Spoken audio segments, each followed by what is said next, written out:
4-cü qism. İçide Kur'anның işletken materialları bilen xotira daftari bor bo'lib, tikkuchi sanduq va rasm sizish asboblari qutisi, sidam sızma daftari, xattatliq asboblari qachilangan yog'och sanduq, qalam qutisi va sirkul, go'zal san'at pichiqi, kutubxona kitobi, o'qish bitirish xotira daftari, xat va otkirtka, CD va un alg'u lentisi, sinalg'u lentisi qatorliqlar bor edi. Kaynidan Shungang o narsalar orasidan izlab oxiri bir koni chaplanma daftarini topdi. Uning ichida liqqida narsalar yozilgan bo'lib, Shungangning nazari chaplama daftaridagi Shaolin degan bu ikki xatga tushdi. Bugun Shaolin bilan qarishib qoldik. Shaolin qishimdan o'tib ketdi. Biroq u menga diqqat qilmadi. Shaolinning kaynida o'ltirsam, doim limonning xushburqini qorayman. Shaolin lug'atini unutib qolg'ashqa, men uningga berib turdim. Kaynidan u menga lug'atni qaytarib berdigan vaqtda dedi. Choy savoqlash. O g'aribcha kiyim sizga pek yarashibdi. U mening bu oq rangli kaltiyan g'aribcha kiyimimni maqtadi. Men bakli xush bo'lib ketdim. Bugun Shaolin bir sinfdagi Mirokawa Kanami bilan birga maqdi. Men bakla siravatman. Saranglik qiladigan o'xshayman. Bugun o'quvchilar ishxonasidan Shaolin chekkan tamaki qoldiqini terib oldim. O'zimning uyda o'g'irlashcha chekib beqib yutilib ketdim. Chekkanmidim. Shaolin tazimi bir. Mirokawa Kanamida qalaymiqan qiz bola bilan uning zoti nari yaxshi. Shaolin kitobxonda varaqlagan Dostoyevskiyning Ahmaq degan kitobini setib oldi. Hozir o'qimoqchi. U qiz Shaolinni tutib yuriydi. Uni hargiz kechirmayman. Shaolinning ustiga tushib qolgan chechini tepib oldim. Bu mening go'rim. Shaolin. Shungang tinchlanmoqchi bo'ldi. Chaplanma daftar ustidagi chesla Shungang bilan Kur'an aralashishdan burungi vaqt bo'lib, allaqachon 9 yil bo'lgan edi. To'g'ri, 9 yil burungi ish. Shungangning qo'llari titrab, davomliq bu xotira daftarini o'qidi. Ichida yana necha parcha ancha yaxshi chizilmagan qisturma rasm va tortilgan rasm bor edi. Shaolin kuldi. Shaolin bilan surkishib qoldik. Shaolinga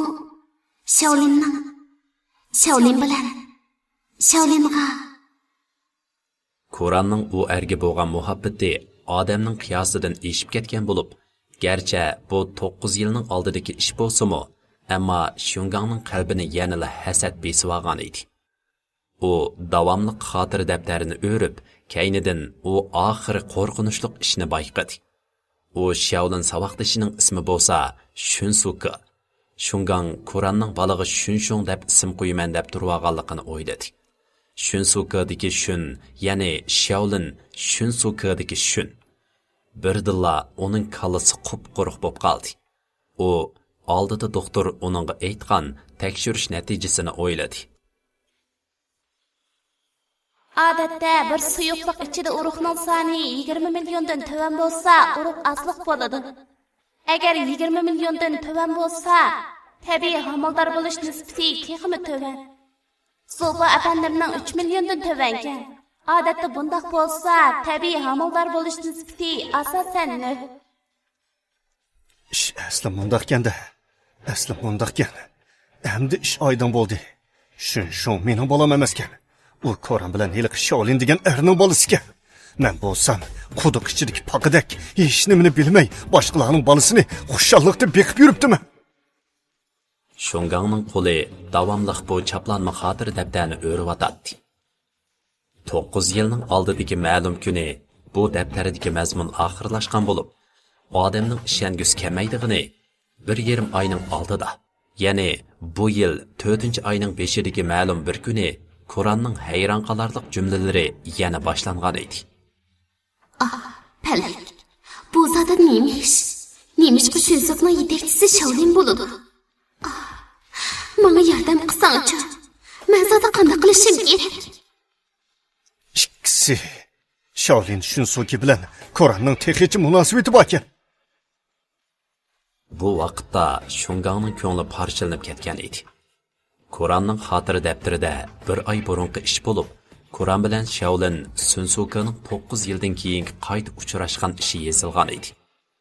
O'zini besib olib o'ylasala, 6 yoshlik bolaning hargizmi Shaolinning bolasi emasligini bilib olg'ili bo'ladi. Ammo Shungang allaqachon o'zini besib olmagan edi. Ayvon, Koran degan pes, yosh ko'ringani bilan pes. Bu vaqtda eshik ochilgan ovoz anglanib, Koranning ovozi anglandi. Men qaytib keldim. Eshik taqalmagan bo'lib, shunga Koran doktorxonaga ketgan Shungangning uyga qaytganligini bilgan edi. Qaytib xizmat qilmasam bo'lamdi hamda. Koran shundoq o'yladi. Shunshongni tug'ib 6 yildan keyinmi Koran izchil homildor bo'lmagan bo'lib, garchi uningga nisbatan baribir bo'lsa-mu, ammo eri Shungangning ikkinchi balaliq bo'g'isi, yana bir qiz balaliq bo'g'isi bor edi.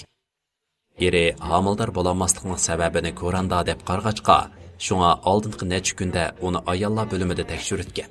Har xil tekshirishlardan keyin hech qanday masala ko'rilmagan edi. Albatta, Shunshongni tuqqan ekan, masala yo'qligi aniq. Ammo Shungang bu benormallik yo'q degan natijaga rozi bo'lmay, necha kunning oldida aldirashchilikdan vaqt chiqarib, doktorxonaga urug' tekshirtgili borgan edi. Men qaytib keldim. Qaytib keldingizmi? Kirish eg'izi ikkinchi qavatga chiqadigan peshtoqqa tutishadigan bo'lib, Shungang peshtoq ustida paydo bo'lib, kulib javob berdi. To'y qilgan vaqtdikiga selishtirganda, uning chechi teximi ozlab ketgan bo'lib, ammo u kulkisi burunqiga o'xshash edi. Shirkatga qaytmadingizmi? Tekshirish natijasi qanday bo'ldi? Avo, Koran. Mening sizga deydigan azroq gapim bor edi. Ustiga chiqsangiz bo'lamdi. Shungang kulib Koranga qo'lini bulang'ishdi. Gapingiz bormidi? Nima gap? Yaxshimi? Koran kulib javob qaytirib, oyoqini selivatgandan keyin oldirab ustiga chiqdi. Palampaydan chiqib, Shungang tarafga ketayotganda, oldidagi Shungangning chiroyi tuyuqsiz o'zgarib ketdi. Bu chiroyning o'zgarishi bakla tez bo'lib, xuddi alvastig'iga o'xshaydi. Alvasti. To'g'ri, haqiqatan bir alvasti. Dal mushu paytda Shungang o'ng putini ko'taribla Koranning oq rangli ko'ynigining mayda qismiga birni tepdi. U uncha kuchab tepmagan bo'lsa-mu, ammo bu bir tepik bilan Koran tangpungliqini yo'qitib, kayniga santirilib ketdi. U bir narsani tutib olmoqchi bo'lgan bo'lsa-mu, ammo qo'liga hech nima chiqmay, keyingi sekundda u peshtoqdan qattiq tushib ketgan ovoz anglandi. Dastlabida uning qo'rsoq tarafidan qattiq og'riq keldi. Kaynidan dumbisidan, ondan orqa mengisidan. Oxirida u o'shidan ketdi. Ey, tez tur deyman. Qachongacha uxlaysan? Shungangning ovozi bilan chechidan tortilgan og'riq azobi Koranning ko'zini ochqozdi. U damalliqning nemish bo'lganligini anqiramay qolgan bo'lib, badanining har qaysi qismlaridan qattiq og'riq kelyotdi. Bosh qismidanmi qattiq og'riq kelayotgan bo'lib, u ixtiyorsiz beshiga qo'lini opirib silmoqchi bo'ldi. Ammo ondan qo'lini midriltamayotganligini bayqadi. Bu nemish? Uning ikki qo'li beli qishig'iga bog'langan bo'lib, og'zida bir qonning hidi bor edi. Nemish bo'ldi? Siz nemishqa? U hasirab o'zining badaniga tirimishib qaradi. Oppoq g'arabchi kiyimning ko'ks tarafda qora qizil qon izlari bo'lib, tez putlargacha taralgan edi. Yiqilgan vaqtda yerga tekkan putlaridan qalla eqib turgan bo'lib, so'l puti qayrilib ketgan. To'r paypqa yirtilib, qalla eqib qolgan. Balkim so'ngimi sungan bo'lishi mumkin edi. Ko'zini og'ritib kirayotgan suyuqliqmi, balkim qon bo'lsa kerak.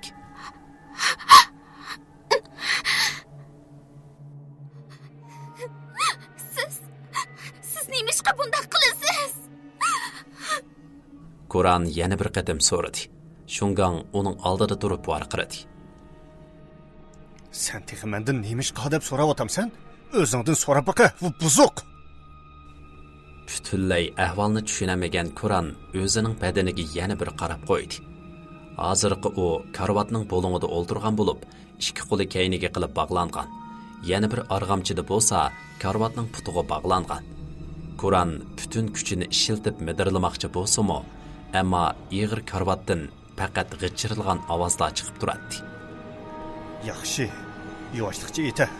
Yoshliqcha et. Shunshon, zodi kimning bolasi?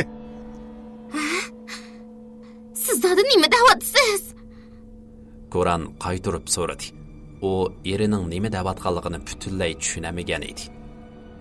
Men sendan shunshonning kimning bolasi ekanligini so'rab o'taman. U pasandi. Shungangning vaqirishi bilan Quranning badani to'xtamay titrab ketib boradi. Nima kimning bolasi? Sizning bunimi so'rash ketamdi. Quran qattiq og'riyotgan beshini chayqab dedi. Sizdan boshqa yana kimning bo'ladi? Meni oz oldi.